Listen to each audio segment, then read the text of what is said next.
The mirror doesn't lie, even when you wish it would. You see yourself reflected in its cold surface, but something is terribly wrong. Your jaw juts out so far that your mouth cannot close. Drool pools at the corners of your lips as you struggle to form words that others can understand. Your enlarged tongue fills your mouth like a foreign object, making every meal an ordeal of careful positioning and slow, labored chewing. Your spine curves unnaturally, forcing your head into an awkward angle that makes you appear shorter than you already are. You are Charles II of Spain, and you are dying.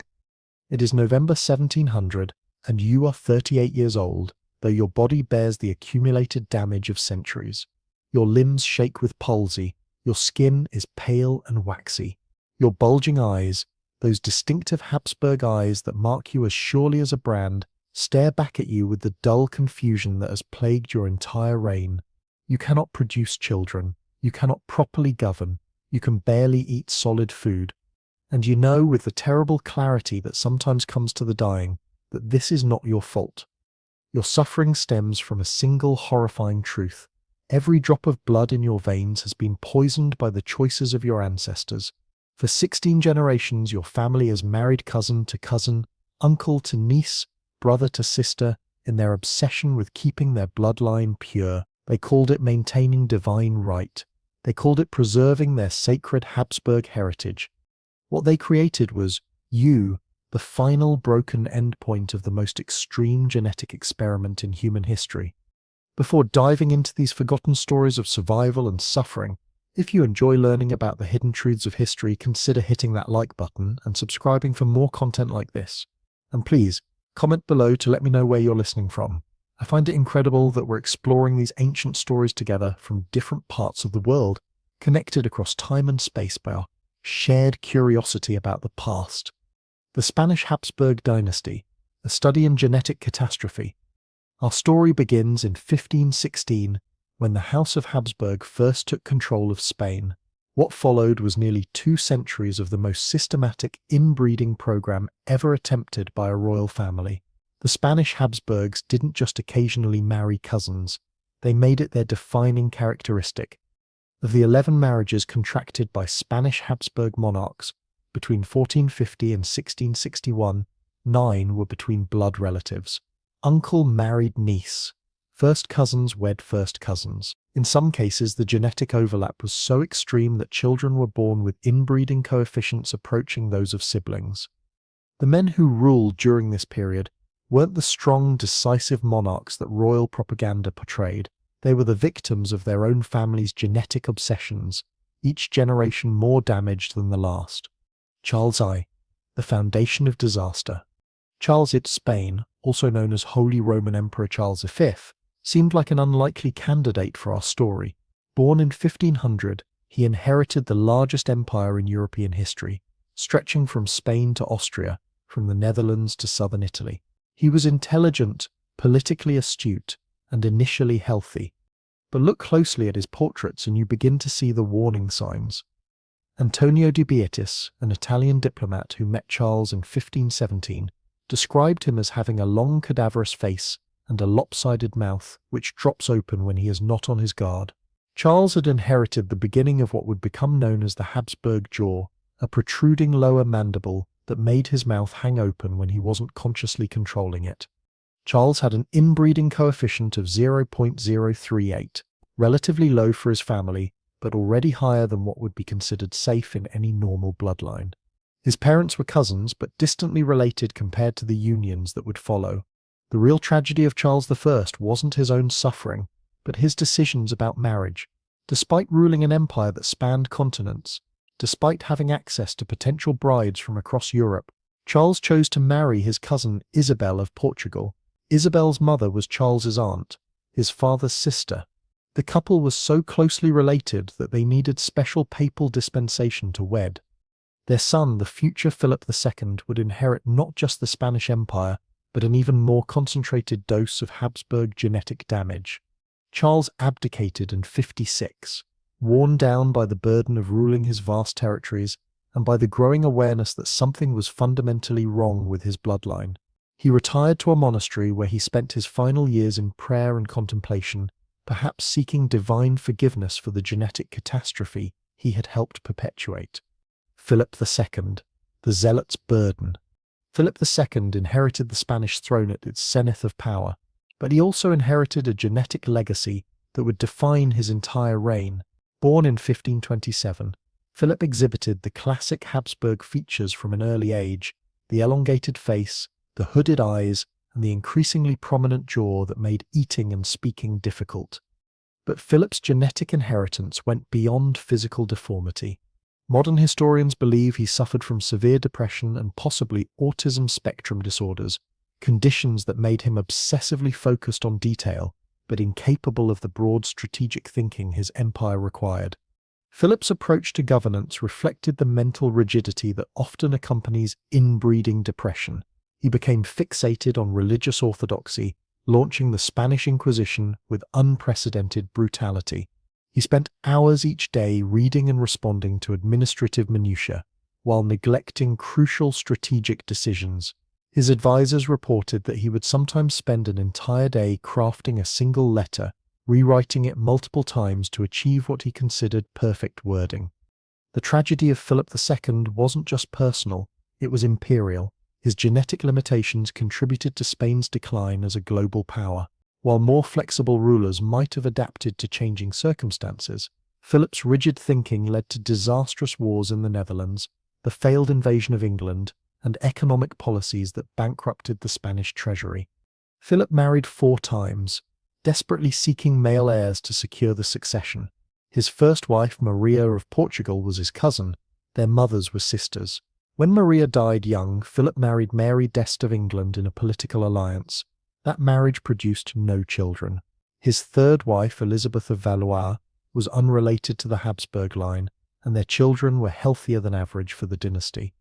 But for his 4th and final marriage, Philip returned to the family tradition. He married his niece Anna of Austria, daughter of his brother Maximilian II. Anna was 22 years younger than Philip and was literally his brother's daughter. Their union produced Philip III, who would carry even more concentrated Habsburg genes into the next generation. Philip III, the pious fool. Philip III, born in 1578, represented everything wrong with the Habsburg approach to monarchy. Contemporary accounts describe him as mentally slow, physically weak, and utterly dependent on advisors to make even basic decisions. His inbreeding coefficient was so high that modern geneticists consider it remarkable that he survived to adulthood. Philip III's physical appearance shocked even courtiers accustomed to Habsburg peculiarities. His jaw protruded so severely that he couldn't properly close his mouth. He drooled constantly and had such difficulty chewing that his food had to be pre-cut into tiny pieces. His speech was nearly incomprehensible, slurred by his malformed mouth and enlarged tongue. But perhaps more tragic than his physical deformities were his mental limitations. Philip III was described by contemporaries as having the mental capacity of a child. He was deeply religious, but in a superstitious way that suggested cognitive impairment rather than genuine spirituality. He believed in omens, spent hours each day in prayer, and left the actual governing of Spain to a series of favourites who exploited his weakness for their own benefit. The economic and political decline of Spain accelerated under Philip III's reign. While he focused on religious ceremonies and court etiquette, Spain lost control of the Netherlands, saw its American colonies become increasingly independent, and faced multiple bankruptcies. The empire that had dominated Europe for a century began its irreversible decline under a king who couldn't understand the complexities of governing. Philip III married Margaret of Austria, yes, another cousin, and their children represented the next stage in the Habsburg genetic experiment. Their son, the future Philip I, would inherit an even more concentrated dose of the family's genetic defects. Philip IV, the melancholy king. Philip IV, born in 1605, ruled Spain for 44 years, one of the longest reigns in Spanish history. But length didn't equal quality. Philip IV presided over the continued decline of Spanish power while struggling with his own genetic inheritance. Diego Velázquez's portraits of Philip I show us exactly what centuries of inbreeding had produced. The king had the classic Habsburg features taken to an extreme, The protruding jaw, the elongated skull, the hooded eyes that seemed to stare with vacant incomprehension. His auburn hair framed a face that contemporary observers described as melancholy and distant. Philip IV suffered from severe depression, what modern psychiatrists would recognize as major depressive disorder with possible psychotic features. Court records describe periods when the king would remain in his chambers for weeks at a time, refusing to see visitors or attend to state business. During these episodes, he would sometimes talk to paintings as if they were real people, or become convinced that courtiers were plotting against him. The king's mental state wasn't helped by the constant pressure to produce a male heir. His first wife, Isabella of Bourbon, was a cousin, and their marriage produced several children who died in infancy or childhood. Only one daughter, Maria Theresa, survived to adulthood, but as a female, she couldn't inherit the Spanish throne. When Isabella died in 1644, Philip I faced a crisis. He needed a male heir, but his genetic inheritance made healthy childbearing increasingly unlikely. Following family tradition, he married his niece Mariana of Austria. Mariana was his brother's daughter, making their union one of the closest blood relationships in Habsburg history. The marriage between Philip IV and his niece Mariana produced several children, most of whom died young. The survivors included Margaret Theresa, who would be married off to her uncle Leopoldi, yes, another uncle-niece pairing, and finally in 1661, a son who would become Charles II. Philip IV died in 1665, leaving behind an empire in decline and a 4-year-old heir whose genetic inheritance would prove to be the most extreme in European royal history. Charles II, the bewitched king. Charles II represents the absolute nadir of royal inbreeding. Born on November 6, 1661, he entered the world already bearing the accumulated genetic damage of 16 generations of cousin marriage. His inbreeding coefficient was 0.254, higher than that typically seen in the children of siblings. From birth, Charles II was obviously different. French court records describe him as a child with herpes-type rashes, a head covered in scabs and a kind of channel or drainage that oozes from the right ear. There were even rumors that his sexual organs were so malformed that courtiers couldn't initially determine his gender. Charles never learned to walk properly. His legs were weak and malformed, his spine curved unnaturally, and his balance was so poor that he needed constant support. He didn't speak his first words until age 4, and even then his speech was so slurred by his enlarged tongue and malformed jaw that only his closest attendants could understand him. The famous Habsburg jaw reached its grotesque peak in Charles II. His lower jaw protruded so far that he couldn't close his mouth or chew solid food. Meals became ordeals of careful positioning and slow, painful swallowing. Court physicians described watching him eat as distressing to witness. Food would fall from his mouth and he would struggle for minutes to swallow what others consumed in seconds. Charles's mental capacity was severely limited. He couldn't read or write beyond a basic level, struggled to understand simple concepts, and often seemed confused about where he was or what was happening around him. Contemporary accounts describe him as having the mental development of a young child, even as an adult. The Spanish court gave Charles II the nickname El Hechizado, the bewitched, because they couldn't understand how someone could be so physically and mentally impaired without supernatural intervention. They subjected him to constant exorcisms and religious ceremonies, believing that evil spirits had possessed him. Charles II married twice, both times to foreign princesses who were horrified by his condition. His first wife, Marie-Louise of Orléans, was reportedly so repulsed by his appearance and behavior that she avoided being alone with him. Court observers noted that she would visibly flinch when he tried to speak to her. The marriage produced no children. After Marie-Louise died in 1689, Charles married Maria Anna of Neuburg. This second marriage was equally childless. Charles II's impotence wasn't just psychological.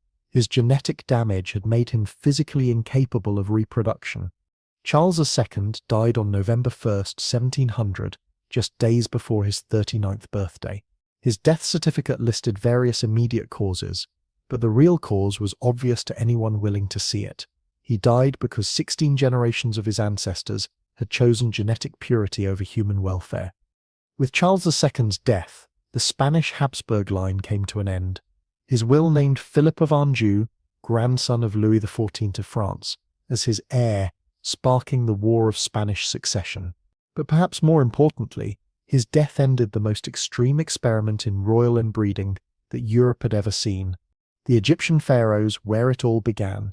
Long before the Habsburgs made inbreeding infamous, the pharaohs of ancient Egypt had perfected the practice. For over 3 millennia, Egyptian royal families practiced sibling marriage as a religious duty, believing that their divine blood must not be diluted with that of mere mortals. Akhenaten. The heretic king's hidden suffering. Akhenaten ruled Egypt during the 18th dynasty, around 1353 to 1336 BCE. He's famous for revolutionizing Egyptian religion, abandoning the traditional pantheon of gods in favor of worshipping only Aten, the sun disk. But Akhenaten's radical religious reforms may have been influenced by the genetic damage that plagued his family. Surviving statues and relief carvings of Akhenaten show a man with distinctly abnormal features. His face was extremely elongated, with a pointed chin and sunken cheeks. His neck was unnaturally long and thin, supporting a skull that appeared almost alien in its proportions. His body was equally strange, thin arms and legs, supporting a torso with pronounced breasts and a distended belly that made him appear pregnant. Modern medical experts have proposed several diagnoses for Akhenaten's condition. Erwin Braverman of Yale University suggests that the pharaoh suffered from 2 genetic disorders, aromatase X syndrome, which would cause his body to convert male hormones to female hormones, and craniosynostosis, which would explain his elongated skull. These conditions would be consistent with the effects of inbreeding. Akhenaten's parents, Amenhotep III and Queen Tai, were likely related, continuing a family tradition that stretched back generations. The genetic damage accumulated in their son manifested not just in physical deformities, but possibly in the religious mania that drove him to completely restructure Egyptian society. Akhenaten married his own sister Nefertiti in keeping with royal tradition, but he also married his daughters, Meritaten and Ankhesenamun, in unions that produced children so genetically damaged that none survived to adulthood. The royal family's genetic isolation had become so extreme that it could no longer produce viable heirs. Tutankhamun, the boy king's tragic legacy. Tutankhamun, who ruled Egypt from approximately 1332 to 1323 BCE, is one of history's most famous pharaohs, but not for reasons he would have wanted.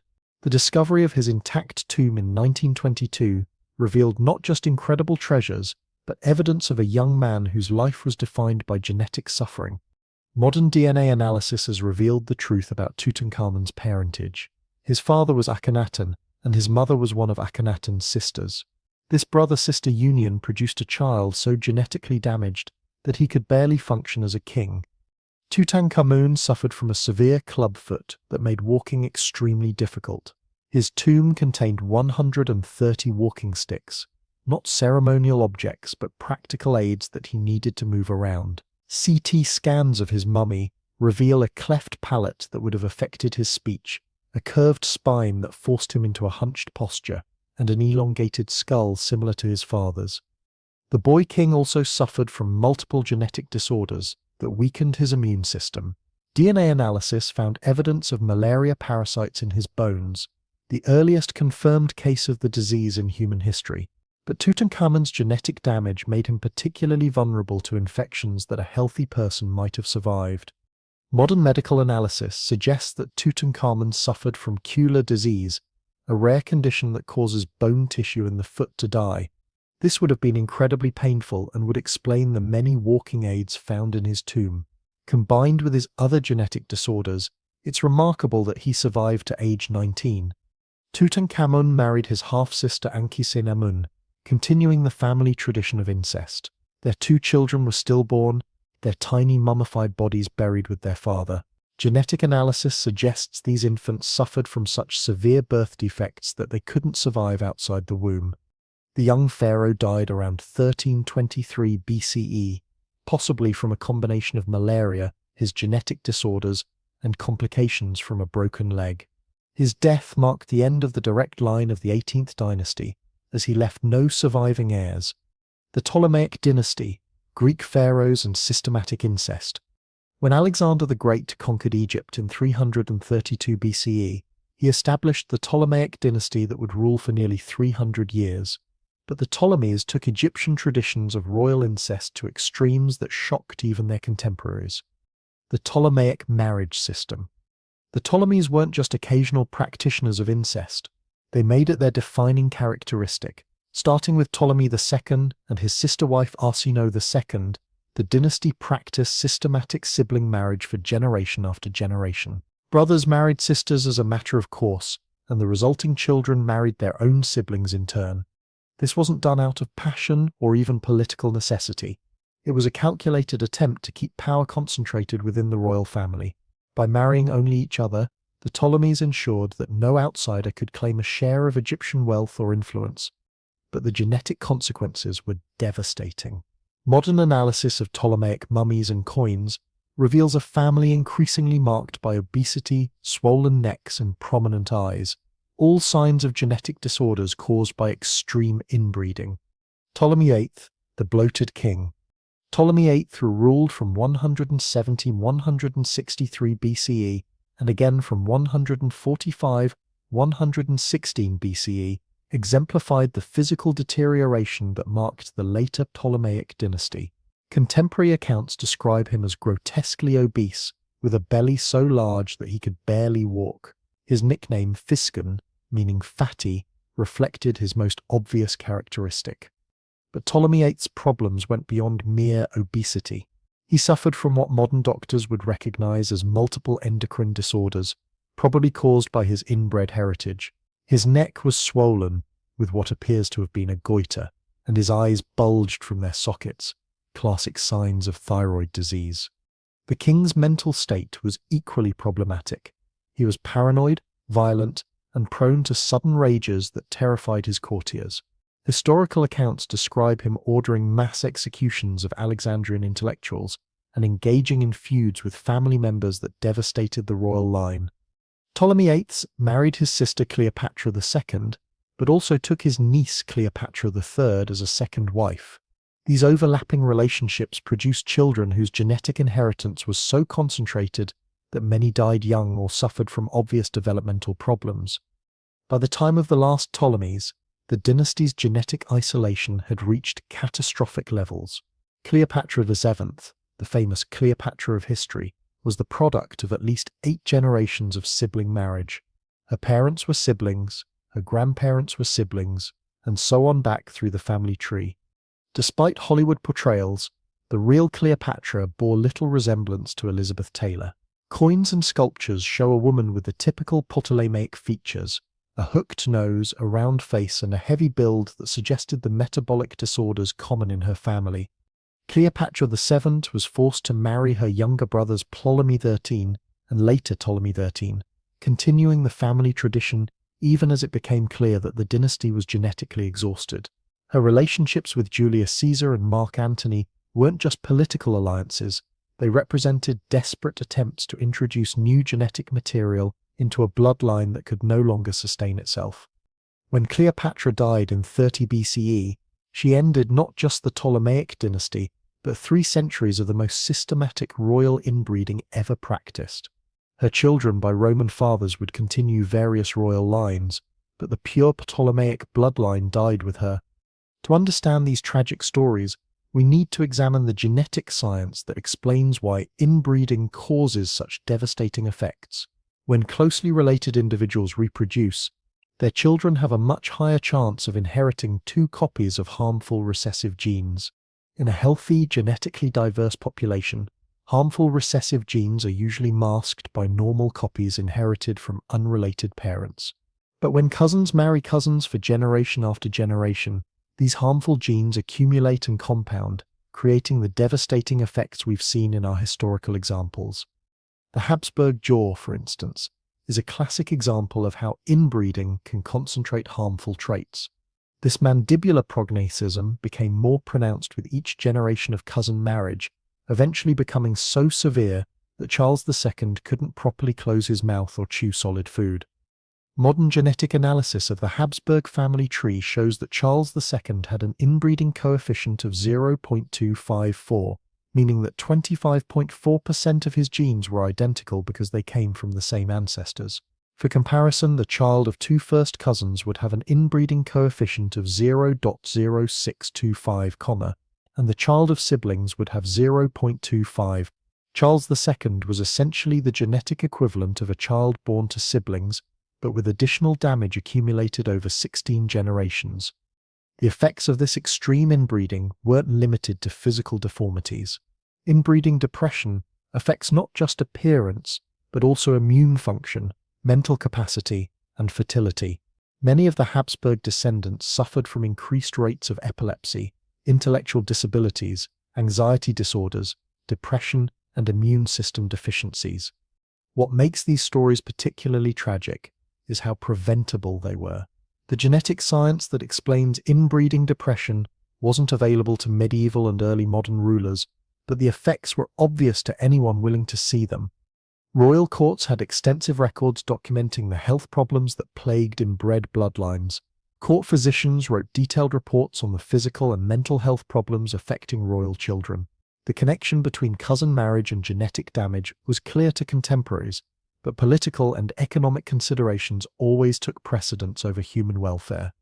The men whose stories we've explored, Charles II, Philip IV, Tutankhamun, Akhenaten, and the Ptolemaic kings, were victims of a system that treated them as means to an end rather than as individuals deserving of dignity and health. They were reduced to their reproductive function, valued only for their ability to continue bloodlines that had become genetically poisoned. These rulers lived with constant physical pain, mental confusion, and the knowledge that their suffering stemmed from decisions made by ancestors who should have known better. They endured mocking nicknames like El Hechizado and Fiscon, became the subjects of court gossip about their mental and physical limitations, and faced the daily humiliation of being unable to perform the basic functions expected of kings. Perhaps most tragically, many of these men perpetuated the system that had destroyed them. Charles II married twice, despite his obvious unfitness for reproduction. Tutankhamun married his half-sister and produced stillborn children. The Ptolemaic kings continued sibling marriage even as their dynasty crumbled around them. The extreme inbreeding that characterized these royal dynasties finally came to an end in the early modern period, as courts began to understand the genetic risks involved and as political circumstances changed to favor broader international alliances. The death of Charles II in 1700 marked not just the end of the Spanish Habsburg line, but the beginning of a new understanding of royal marriage. The War of Spanish Succession that followed his death established new patterns of European diplomacy that prioritized strategic alliances over genetic purity. Similarly, the conquest of Egypt by Rome ended the Ptolemaic dynasty's practice of systematic sibling marriage. While cousin marriages continued among European royalty, they became less common and less closely related as courts began to recognize the dangers of extreme inbreeding. The scientific revolution of the 17th and 18th centuries gradually provided explanations for the genetic disasters that had plagued royal families. While the mechanisms of inheritance wouldn't be fully understood until the 20th century, observant physicians and natural philosophers began to document the connection between cousin marriage and genetic disorders. Today, these tragic stories serve as reminders of the importance of putting human welfare above political expediency, of recognizing the individual dignity of every person, regardless of their social status, and of understanding that even the most powerful institutions can perpetuate tremendous suffering when they lose sight of basic human values. We return now to that cold mirror, that moment of terrible recognition, but this time we see not just Charles II's reflection, but the faces of all the men whose stories we've explored. Akhenaten's elongated features, Tutankhamun's clubfoot, Philip IV's melancholy stare, the bloated visage of Ptolemy VIII. These weren't monsters or curiosities. They were human beings who deserved better than the genetic lottery forced upon them by birth. Their suffering wasn't divine punishment or supernatural curse. It was the predictable result of human choices made by people who valued bloodline purity over human welfare. In their pain, we find profound lessons about the dangers of treating people as means to an end, about the importance of genetic diversity, and about the responsibility we all bear to learn from the mistakes of the past. Their stories remind us that true nobility lies not in the purity of one's bloodline, but in the courage to acknowledge our common humanity and to ensure that such systematic genetic destruction is never again pursued in the name of royal tradition. The mirror doesn't lie, even when we wish it would, but in the reflection of these tragic kings, we see not just the consequences of inbreeding, but the enduring human spirit that persisted despite impossible circumstances. Their legacy is both a warning and a testament, a reminder that even in the darkest moments of human history, we can find the strength to choose compassion over tradition, diversity over purity, and human dignity over political expedience. In the end, the curse of keeping bloodlines pure has finally been broken, but the memory of these men lives on, not as examples of royal power or genetic superiority, but as reminders of the price paid when humanity is sacrificed on the altar of political ambition.